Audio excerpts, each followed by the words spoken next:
लोणीकंद पेरणे जिल्हा परिषद गटात डोंगरगाव येथे प्रदीप भाऊ कंद यांचा संवाद मेळावा मोठ्या उत्साहात पार पडला. संपूर्ण पुणे जिल्ह्याचे लक्ष वेधून असणाऱ्या लोणीकंद पेरणे जिल्हा परिषद गटाची निवडणूक काटेकी टक्कर होणार असून राष्ट्रवादी काँग्रेस पक्षातर्फे प्रदीप भाऊ कंद हे उमेदवार आहेत. त्यांनी गटामध्ये जोरदार तयारी केली असून गेल्या 15 वर्षांमध्ये जनतेसाठी केलेली कामं याचा संपूर्ण आढावा त्यांनी यावेळी दिला. या प्रसंगी मोठा जनसागर लोटला होता. यावेळी काय म्हणाले प्रदीप भाऊ कंद व ग्रामस्थ नक्की पहा. भरारी न्यूज वृत्तसेवा.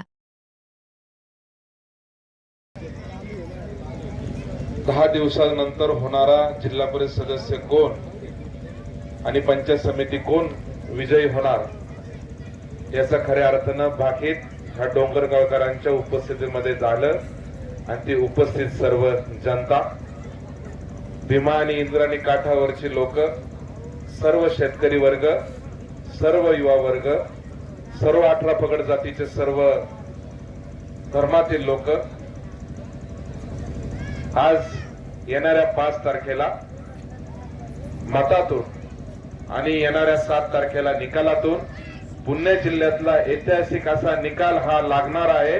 आणि त्या लागण्याचे साक्षीदार होणारे, जबाबदारी घेणारे या डोंगरगावकरातील तमाम मायबाप जनता, तुम्हाला प्रथमतः इथूनच आम्ही दोघं उमेदवार नतमस्तक होऊन तुमचे आभार मानतो. रात्रीचे 10:30 पावणे 11 वाजायला आलेत आणि अख्खं गाव घराच्या बाहेर पडून आम्हा दोन्ही उमेदवारांना आशीर्वाद द्यायला या ठिकाणी रमण शेठ उपस्थित आहे. आयुष्यामध्ये 15 वर्ष काय केलं हे जर मागं पाहिलं तर बरंच काही वाटतं, पण पुढे पाहिलं तुम्ही लोक दिसलं असं वाटतं आयुष्यात खरं काही कमवलं असं मायबाप जनतेचं खऱ्या अर्थानं प्रेम, की आज आपल्या मागं असताना कुणी नव्हतं. आपण आपल्या सर्वांनी एकत्र येऊन एक विचार केला आणि मागं अयोध्या काशी यात्रा असेल किंवा मधला 4 महिन्यातला प्रवास असेल, तो रोज प्रवास असा दाखवत होता. रोज लोकांच्या डोळ्यामध्ये, वागण्यामध्ये दिसत होता, विश्वास दिसत होता की यंदा या मतदारसंघामध्ये 15 वर्ष ज्यांनी निरंतर सेवा, निस्वार्थीपणे सेवा केली आणि विश्वासाने आज तो ठाम आहे. आणि येणाऱ्या निवडणुकीला जो उभा राहिला आहे त्या प्रदीप वसंत कंदचा पक्ष कोणताही असू द्या, आपण त्याला येणाऱ्या निवडणुकीला साथ द्यायची आणि निवडून द्यायचं. आता मीपणा करत नाही, पण या मतदारसंघामधले जेवढे सर्वे झाले त्या सर्वे मध्ये आपण 75% आपण दाखवते विन म्हणून. होणाऱ्या मतदानात 75% मतदान हे आपल्याला होणार आहे. मी धन्यवाद देतो या जिल्ह्याचे पालकमंत्री आणि राज्याचे नेते आदरणीय अजितदादा पवार साहेब. मी धन्यवाद देतो शिरावलीचे आमदार आदरणीय माऊली आबा कटके, या 2 नेत्यांनी आणि आपले यशवंत सहकारी साखर कारखान्याचे चेअरमन सुभाष अप्पा जगतापांनी, तालुक्याचे अध्यक्ष दिलीप नाना वाल्लेकर असतील, लोचनताई शिवले असतील, माझा सहकारी जयेश कंद असेल किंवा या परिसरातील तमाम राष्ट्रवादी काँग्रेस पार्टी, अजित पवार प्रेम करणारी सर्व जनता यांनी मला राष्ट्रवादी काँग्रेस पार्टीमध्ये सन्मानपूर्वक घेतलं आणि काही दिवसापूर्वी जिल्ह्यातली पहिली उमेदवारी एबी फॉर्म माझ्यासारख्या कार्यकर्त्याला दिली.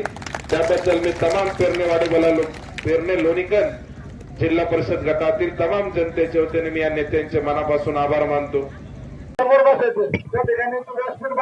लोणीकंद पेरणे जिल्हा परिषद गटातील उमेदवार प्रदीप भाऊ कंद यांची आज खऱ्या अर्थाने भाऊ पाहिले आज विजयी रॅली काढली. तरी खरी आज संवाद मेळावा होता का विजयी रॅली होती, काय सांगाल त्याबद्दल? नाही, राष्ट्रवादी काँग्रेस पार्टीच्या 3 उमेदवारांना निवडून आणायला आम्ही सज्ज आहोत ही निशाणी होती. खऱ्या अर्थाने आता तुम्ही सांगितलं संधी द्या, जबाबदारी घेतो. 15 वर्ष तुम्ही आपण कामच करताय, काय सांगाल त्याबद्दल? नाही, आता जबाबदारी पाहिजे, जबाबदारीतून काम करायचंय. आता संवैधानिक पदातून लोकांनी निवडून दिलेल्या प्रतिनिधीमधून काम करायचंय. या पदातून मी माझ्या आतापर्यंत केलेल्या कामापेक्षा जास्त क्षमतेने काम करू शकतो. त्याला हे पद असणं गरजेचं आहे. आणि आज ही माझ्या शेतकऱ्यांच्या साठी ही निवडणूक जिल्हा परिषदची निवडून येणं माझ्यासाठी मला महत्वाची वाटते. कारण शेतकऱ्यांचा आणि राज्य सरकार, आमदार खासदारांचा चांगला समन्वय साधू शकतो हा मतदारसंघ चांद्यापासून बांद्यापासून मी ओळखतो. इथं बांद्यावरून शेतकरी उमऱ्यापर्यंत कोणता शेतकरी आहे, कोणाच्या काय अडचणी आहेत, कोणते ट्रान्सफॉर्मर बदलले पाहिजे, कोणते फिटर लाईन बदलल्या पाहिजे, कोणते ट्रान्सफॉर्मर 24 तासावर आहे, कोणते ट्रान्सफॉर्मर 12 तासावर आहेत, ही गावं कशी 24 तासाचा ट्रान्सफॉर्मर घेता येईल. डोंगरगावाची त्याची ट्रान्सफॉर्मर 24 तासावर पलीकडच्या कम्प्युटरमुळं. पण माझ्यासारख्या पेरण्यातलीच काही 8 डिप्या आहेत अशा की त्या पेरण्यासारख्या गावामध्ये त्या 24 तासावर नाहीयेत. म्हणजे असं आजच राज्याचे उपमुख्यमंत्री अजितदादा पवार यांनी भेट दिली, तर काय वाटतं त्यांच्या भेटीमुळे काय फरक होऊ शकतो? नाही, मी गेलो तोपर्यंत दादा गेले होते. गर्दीमुळे मला पोचता नाही आलं. अलीकडे आम्ही लग्न होतं गावातलं, पलीकडे जातपर्यंत नाही भेटले. नक्की आजचं काय वातावरण फिरवायचा काय विचार होता, अजितदादांचा सभेचा काय विचार होता की वेगळी भेट होती? नाही, आता दादांना आपण पक्ष प्रवेश करतानाच सांगितलं, बोललो होतो, विनंती केली होती की दादा नगर रोडला एक सभा द्यावी. तर ते कदाचित उद्या फायनल झाल्यानंतर सभेचा दिवस कळेल. गाव, डोंगरगाव, लोणीकंद या गावांना चांगला प्रतिसाद लाभतोय. काय वाटतं पुढचा कसा प्रचार दौरा असेल तुमचा? नाही, लोकांमध्ये विश्वास आहे आणि लोकांमध्ये प्रचंड उत्सुकता आहे की 5 तारखेचा मतदानाचा दिवस उजडेल आणि त्या दिवशी राष्ट्रवादीचे तिन्ही उमेदवार त्यांना प्रचंड मताधिक्याचं म्हणजे मतदान होईल आणि 7 तारखेला पेट्या उघडल्यानंतर ह्या गावातील ह्या शेतकऱ्यांचा विश्वास, आदरणीय अजितदादा, आदरणीय शरदचंद्र पवार साहेब, शेतकऱ्यांचा पक्ष, आपल्या सर्वांचा पक्ष, अजितदादा असतील, माऊली आबा कटके असतील, खासदार अमोलजी कोल्हे असतील किंवा आजी माजी सर्व पक्षाचे आजी नगरसेवक नेते असतील, त्यांच्यावर विश्वास आहे की आपल्या सर्वांचं काम आणि हित या राष्ट्रवादी काँग्रेस पार्टीमध्ये च्या नेत्यांकडे पाहून होईल किंवा तेच आपले निपाडा करू शकतात किंवा आपल्याला न्याय देऊ शकतात. नक्कीच भाऊ, तुम्हाला पुढील वाटचालीसाठी भरभरून शुभेच्छा. काय सांगाल या भागात तुम्ही उपसरपंच म्हणून काम केलं, आता पंचायत समितीचा अनुभव आहे, एकंदर काय वाटतं सर्व वातावरण पाहून? खूप छान वाटतं. सगळे माता भगिनी आमच्या पाठीशी उभे आहेत. हे सगळं वातावरण बघून खूप आम्हाला आनंद वाटतोय. एकंदर आजची गर्दी, आजची सगळी विजय सभेसारखी एकंदर सर्व परिस्थिती काय काय सांगत आहे? काय नाही, असं वाटतं सगळं आपला विजयचाच आनंद आहे, असा सगळा अनुभव वाटतो याच्यातून. काय वाटतं या भागातल्या कुठल्या महत्वाच्या समस्या त्यावर तुम्हाला काम करायचं? शेतकऱ्यांसाठी करायचं, समाजासाठी सेवा करायची, हेच विनंती आहे. बस ओके. लोणीगंज पेने जिल्हा परिषद गटामध्ये खऱ्या अर्थाने तिरंगी लढत सुरू आहे. भाजप आहे, शिवसेना आहे, राष्ट्रवादी आहे. एकंदर काय वाटतं कुठं कल चाललाय? आता जनतेचा कल राष्ट्रवादी काँग्रेस, शरद पवार साहेब आहेत ना, तो पण त्यांनी संधी सुजलन सुकलून करून ठेवलेले हवेली तालुक्यामध्ये पूर्णपणे. धरणे असतील, डॅम असतील, त्यामुळं डोंगरगाव, पेरणं, बुरकेगाव जवळ 70% पुढे चालणारी राष्ट्रवादी. प्रदीप भाऊच्या कामाला बघून अजितदादा आज डिप्यांचे एक फोनवरती डिप्या 24 तासात बसवले जातात. काय वाटतं कुठल्या समस्या आहेत त्याच्यावर तुम्हाला आज गरज आहे इथली? नाही ना, राष्ट्रवादीने मग 24 तास डोंगरावला लाईट केलेली आहे. जे काही डिप्याची समस्या आहे ती वेळच्या वेळ सोडवली जातात. काय वाटतं कुणाला मतदान जास्त होईल इथं? तर डोंगरगाव राष्ट्रवादीला जाणार. प्रदीप भाऊ, वसंतकन राष्ट्रवादी. आणि वाळकीताई. कोण बोलतंय? काय वाटतं दादा, निवडणुका आल्या, सगळं वातावरण फिरलंय, वातावरण रंगलंय, काय वाटतं कसं वातावरण आहे?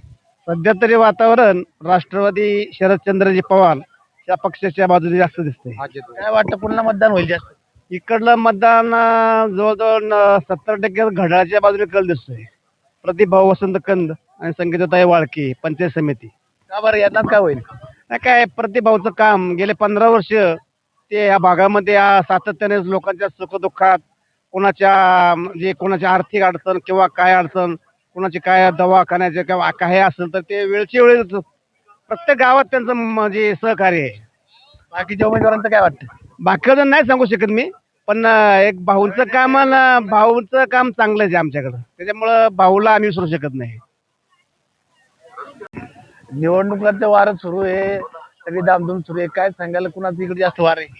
राष्ट्रवादी शरदचंद्रजी पवार आणि अजितदादा पवार यांची आमचं चांगलं म्हणजे हे, का बरं? कारण त्यांनी कामं खूप केलेली आहे आमच्या इकडे. काय काय काम? बांधाऱ्याची, लाईटीची, पुन्हा डीपीची 24 तास लाईट केलेली आहे आमच्या इकडे. त्याच्यामुळं आम्ही त्यांना भरभरून मतदान करणार. त्यांना अजून काय अपेक्षा आहे तुमच्या? काय नाही, आमचा बाऊलला विजय करणार आम्ही. प्रदीप भाऊला आणि संगीताताई वाळके यांना आहे ना, आमच्या गावातून 100%, 70-80% मतदान आम्ही प्रचंड बहुमताने विजय करणार त्यांना.